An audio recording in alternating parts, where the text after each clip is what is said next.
बच्चों, अभी हम लोग पशु आहार के बारे में काफ़ी पढ़ लिए हैं। आज पढ़ते हैं पशु आहार का वर्गीकरण या classification of the animal fodder.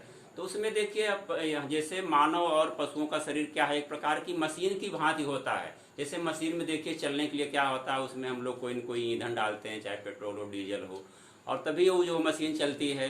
तो एक अवस्था के बाद अगर ईंधन उसमें कम पड़ जाता है तो क्या होती है, मशीन हमारी धीरे धीरे रुक जाती है। इसी प्रकार शरीर भी होती है, चाहे हम इंसान की हो चाहे पशुओं की है, उसके लिए भी ईंधन की आवश्यकता होती है। ईंधन के रूप में हम लोग क्या करते हैं, भोजन और चारे को ग्रहण करते हैं। तो पशुओं के लिए जो होता है, हम लोग क्या करते हैं, चारा देते हैं, फॉडर देते हैं। तो वो जो चारा होता है उसमें कुछ ऐसे तत्व पाए जाते हैं जो उसकी आवश्यकताओं की पूर्ति, यानी उसके इंजन को चलाने के लिए वो चारा, उसकी पूर्ति जो होती है, एनर्जी की आवश्यकता होती है, उसको पूर्ति होती रहती है। तो चारा को उसके उपलब्धता के आधार पर कि किस चारे से क्या उसको उपलब्ध होता है पशु को, उसके आधार पर हम इसका वर्गीकरण करते हैं। तो मुख्य रूप से इसको दो भागों में वर्गीकरण करते हैं। एक होता है मोटा चारा और दूसरा होता है दाना। मोटा चारा जिसको हम लोग इंग्लिश में रफेज कहते हैं, और दूसरे को दाने को कहते हैं कंसंट्रेट। तो नंबर 1 हो गया हमारा मोटा चारा, ये इसको हम लोग इंग्लिश कहते हैं रफेजेस, रफेजेज हो गया। और दूसरा हो गया दाना, दाना इसी को हम लोग कहते हैं कंसंट्रेट।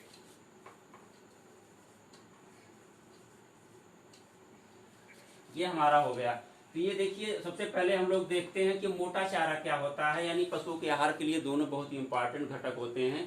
तो बिना इसके जो होता है पशु का जो होता है भोजन पूर्ण नहीं हो सकता। तो ये मोटा चारा देखिए, रफेज क्या होता है, इसकी कुछ विशेषताएं होती हैं, जानते हैं। इसमें प्रोटीन पाई जाती है, इसको हम लोग क्या कहते हैं, क्रूड प्रोटीन होती है, और उसमें कार्बोहाइड्रेट होता है, तमाम और मिनरल्स भी होते हैं। लेकिन देखिए, जो हमारा मोटा चारा होता है, इसमें होता है एक फाइबर, रेशे की मात्रा अधिक होती है। जितने चारे हैं उसमें सबसे अधिक रेशे की मात्रा पाई जाती है। उसमें हम लोग पिछले क्लासों में पढ़ चुके हैं कि उसके जो मुख्य पोषक तत्व हैं कौन कौन से हैं, उसमें पढ़े थे। तो उसमें देखिए, जो हमारा उसमें होता है रेशा होता है, ये होता है एक सेलुलोज होता है, हेमीसेलुलोज होता है।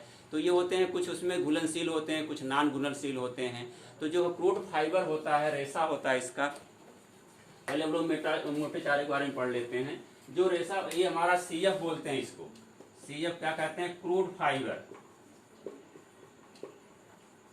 क्रूड जो इसमें यानी हमारी जो फसलों में रेशे पाए जाते हैं उसको क्रूड फाइबर के नाम से जानते हैं। ये जो क्रूड फाइबर है, ये देखा जाए तो उसमें जो हमारे इसमें मोटे चारे हैं, इसमें क्या होता है, 18% से अधिक होता है रेशे की मात्रा। और एक होता है टीडीएन, जिसको कहते हैं टीडीएन, यानी इसका होता है टोटल डाइजेस्टिव न्यूट्रिएंट,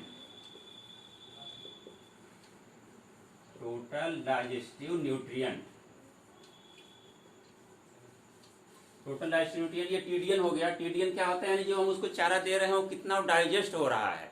तो ये देखा, एक मानक बनाया गया है। टीडीएन जो होता है 60% है, इसमें क्या होता है, कम होता है जो रेशों में, ये हमारा मोटा चारा में। तो ये मानक होता है, परीक्षाओं में पूछ लिया जाता है कि मोटे चारे में क्रूड फाइबर कितनी, कच्ची प्रोटीन, कच्चा रेशा कितना है, और टीडीएन यानी कुल पाच्य प्रोटीन के भी नाम से जानते हैं इसको हम लोग, कुल पाच्य तत्व, कुल पाच्य तत्व कहते हैं टीडीएन, टोटल डाइजेस्टिव न्यूट्रिएंट के कुल पाच्य तत्व कितना है, 60% से कम होता है, और क्रूड फाइबर 18% से रेशों की मात्रा अधिक होती है, जबकि इसमें प्रोटीन की मात्रा बहुत कम पाई जाती है। इसकी विशेषता देखिए, जो क्रूड फाइबर होते हैं हमको पूर्ति कहाँ से होती है, मुख्य रूप से देखिए जो चारे उसको हम लोग देते हैं, उसको एक दो होता है कि हम लोग उसको सूखी अवस्था में देते हैं, एक होता है हरी अवस्था में देते हैं, साकुलेंट। साकुलेंट मीन्स जानते हैं कि जो रसीले अवस्था में होता है, साकुलेंट होता है, साकुलेंट, और होता है नॉन साकुलेंट, नॉन साकुलेंट होता है, यानी ये रसीला होता है, और ये अरसीला, इसको हम कहते हैं अरसीला चारा हमारा हो गया। रसीले चारे हम जानते हैं वो क्या होगा, हमारे हरे चारे जितने होंगे वो रसीले चारे में आएंगे, साकुलेंट में आएंगे। और जो सूखे चारे होंगे जैसे भूसा, पुआल, करोई, ये सब हमारे क्या हो गए, अरसीले चारों में आते हैं। तो रसीले चारे में देखिए, अगर इसको डिवाइड करते हैं तो मुख्य रूप से देखा जाए तो दो भागों में बांटते हैं, एक फलीदार होता है, एक दूसरा बिना फलीदार। तो जो साकुलेंट चारे या रसीले चारे में हैं, जो फलीदार चारे हमारे हैं, जानते हैं कि फलीदार चारे होते हैं, ये सब प्रोटीन वाले होते हैं फलीदार चारे। इसको हम लोग इसको भी क्या करते हैं, सूखे कुछ होते हैं जो फलीदार, उसको सूखे भूसे होते, देखिए हमारे मटर के हैं, अरहर के हैं, जो भूसा होता है वो होते हैं फलीदार। इसमें भी दो जाते हैं, एक सूखे होते हैं और दूसरे हरे होते हैं।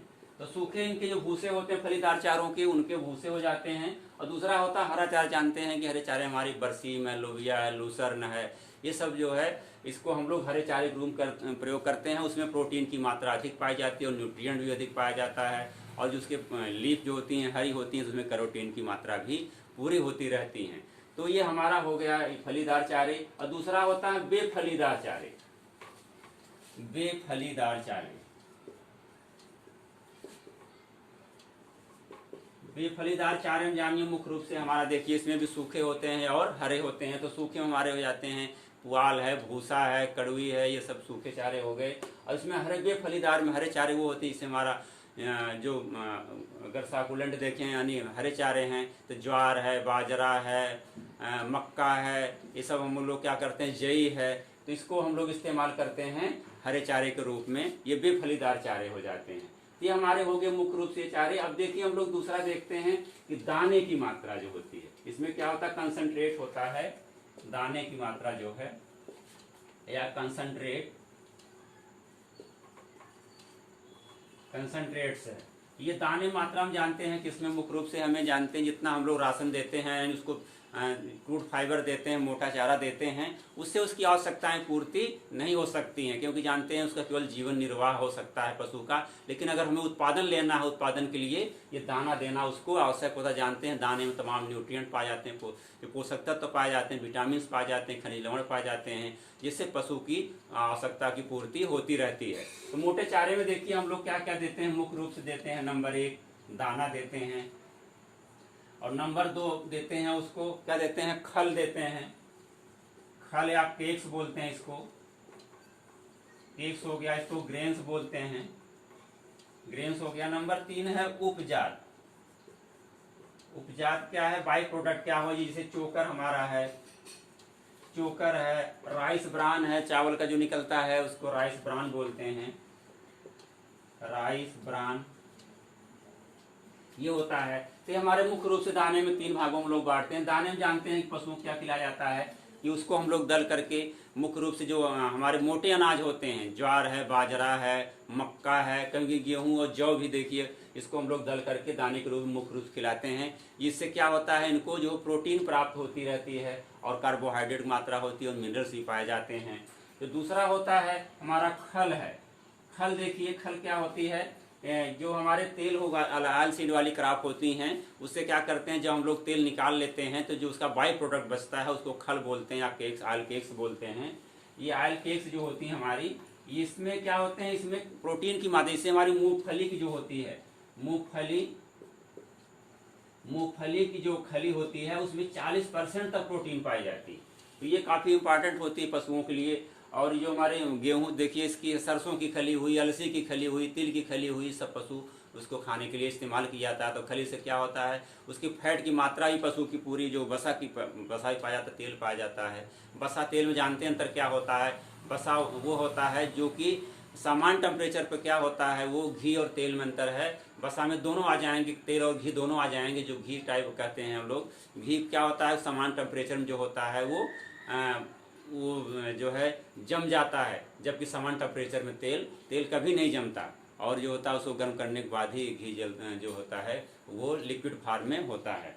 तो ये जो कैलोरी भी हमको मिलती रहती है, उससे काफ़ी एनर्जी मिलती है खल से, और उसमें न्यूट्रिएंट भी मिलते रहते हैं। और उसके जो पशु होता है, उत्पादक जो पशु होता है, चाहे वो गाय हो चाहे भैंस, दूध दे रही, तो उसके दूध की जो फ्लो होता है, उसका बहाव भी होता है थोड़ा सा, वो बढ़ा देता है। इसलिए कहा जाता है कि जब गाय बच्चा दे तो 3-4 दिन तक उसको खल नहीं देना चाहिए। और खासकर बिनौले की खली जो होती है, इसके लिए सबसे अच्छी मानी जाती है पशुओं के लिए, जिसको हम लोग कॉटन सीड क्यों नहीं क्रश करके उसका तेल निकाल लेते हैं, फिर पशुओं को खिलाते हैं। और तीसरा ये उपजात हमारा देखिए, उपजात क्या होता है, चोकर होता है ये, और चूनी एक होती है, इसको चुन्नी के नाम से जानते हैं, हम लोग जानते हैं दालों को जब बाई प्रोडक्ट होता है उसको करते हैं। तो चोकर गेहूं का देखिए, हम लोग जब उसको गेहूं उसके पिसाते हैं, पिसाने के बाद जो उसका ऊपर से छिलका निकलता है वो काफ़ी उसमें न्यूट्रिटिव वैल्यू उसकी बहुत होती है। 8 से 10% तक उसमें जो होता है प्रोटीन पाया जाता है और विटामिन बी पाई जाती है, B1 B2 तमाम बी कॉम्प्लेक्स पाई जाती है, तो पशुओं के लिए बहुत ही अच्छी मानी जाती है। ऐसे राइस ब्रान भी होता है, राइस ब्रान भी तमाम उसमें जो है न्यूट्रिएंट्स और उसमें जो प्रोटीन की मात्रा पाई जाती है जो कि पशुओं के लिए अच्छी मानी जाती है। और चुन्नी होती जानते हैं, जब हम लोग दाल बनाते हैं अरहर की, उड़द की, मूंग की, मसूर की, तो उसको जब हम लोग क्रश करते हैं दाल बनाते समय कुछ न कुछ उसके छोटे छोटे टुकड़े निकल आते हैं, उसी को हम लोग चूनी या चुन्नी के नाम से जानते हैं। जानते हैं प्रोटीन है तो इसमें भी 10 से 14% तक जो इसमें प्रोटीन पाई जाती है। ये पशुओं के लिए बहुत ही अच्छी मानी जाती है, उसमें जैसे एसेंशियल अमीनो एसिड की पूर्ति होती रहती है।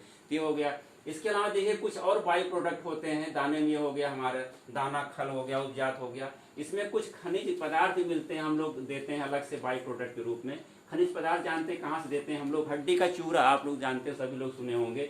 पशु मरने के बाद देखिए जो होती है उनकी हड्डियों से क्या करते हैं हम लोग, उसको ले आकर स्टीम में वहाँ पहले क्रश करते हैं, फिर स्टीम में उसको प्योरीफाई करके क्या करते हैं, उसकी जो स्मेल होती है, बदबू होती है, वो समाप्त हो जाती है। तो उसको हम लोग हड्डी का चूरा, हड्डी का देखो चूरा पशुओं को खिलाया जाता है। इससे क्या होता है, उसकी जो फास्फोरस की मात्रा है, जो फास्फोरस और कैल्शियम की मात्रा जो होती है, फास्फोरस और कैल्शियम की मात्रा जो होती है और उसकी पूर्ति होती रहती है। दूसरा है मछली का चूर्ण होता है, जानते हैं मछली जो होती है काफ़ी जो है उसमें न्यूट्रिएंट पाए जाते हैं और विटामिन पाए जाते हैं। विटामिन ए का सबसे बड़ा स्रोत जो होता है मछली कार्ड लिवर आई मानी जाती है। तो मछली जो होता है उपजात होता है, मछली उपजात जो होता है, इसको क्या करते हैं, इसका भी स्मेल हम लोग जो होता है वहाँ स्टीम से जो है इसको रिमूव कर देते हैं, जो गंध होती है। तो मछली से हमें जो है विटामिन ए मिलती रहती है, विटामिन ए और तमाम जो न्यूट्रिएंट मिलते रहते हैं। इसके अलावा इसको हम लोग और देते हैं, जैसे देखिए हमारे जो फैक्ट्रियों से बाई प्रोडक्ट निकलते रहते हैं, जैसे चीनी मिल होती है, वहाँ से क्या निकलता है, सीरा। सीरे में जानते हैं कि उसमें तमाम कार्बोहाइड्रेट होता है, ये सीरा होता है, ये बाई प्रोडक्ट फैक्ट्रियों का है। सीरे में हमारे तमाम उसमें न्यूट्रिएंट उपलब्ध होते हैं, कार्बोहाइड्रेट्स, मिनरल्स, विटामिन उपलब्ध होते हैं। इस प्रकार की। और एक होता है कि ब्लड मील, खून का एक होता है ब्लड मील, जानते हैं जो बूचड़ खाने होते हैं जहाँ पर ये पशु के मांस अक्सर देखिए निर्यात किए जाते हैं, लोग पशु के मांस खाने के लिए प्रयोग करते हैं। बूचड़ खानों से काफ़ी ब्लड निकलता है, तो उसको हम लोग कलेक्ट करके क्या करते हैं, उसको ड्राई करके, उसको सुखा करके, इसको हम लोग ये न्यूट्रिएंट के रूप में जो पशुओं के सप्लीमेंट जो है एक सप्लीमेंट के रूप प्रयोग करते हैं। उससे भी पशुओं को जो होता है ब्लड मील को उसको बाई प्रोडक्ट के रूप में उसको खिलाते हैं, उससे उसकी न्यूट्रिएंट की पूर्ति होती रहती है। तो हमारे जो होते हैं मुख्य रूप से हो गए मोटे चारे और दाने, दाने के उपजात हो गए, ये पशुओं के लिए बहुत आवश्यक होता है। अगली बार हम क्लास में पढ़ते हैं इसके जो पशु आहार देने के लिए कुछ सिद्धांत हैं, उससे खास होता है, तो उसको हम लोग अगली क्लास पढ़ेंगे। इस क्लास में समाप्त करते हैं। धन्यवाद।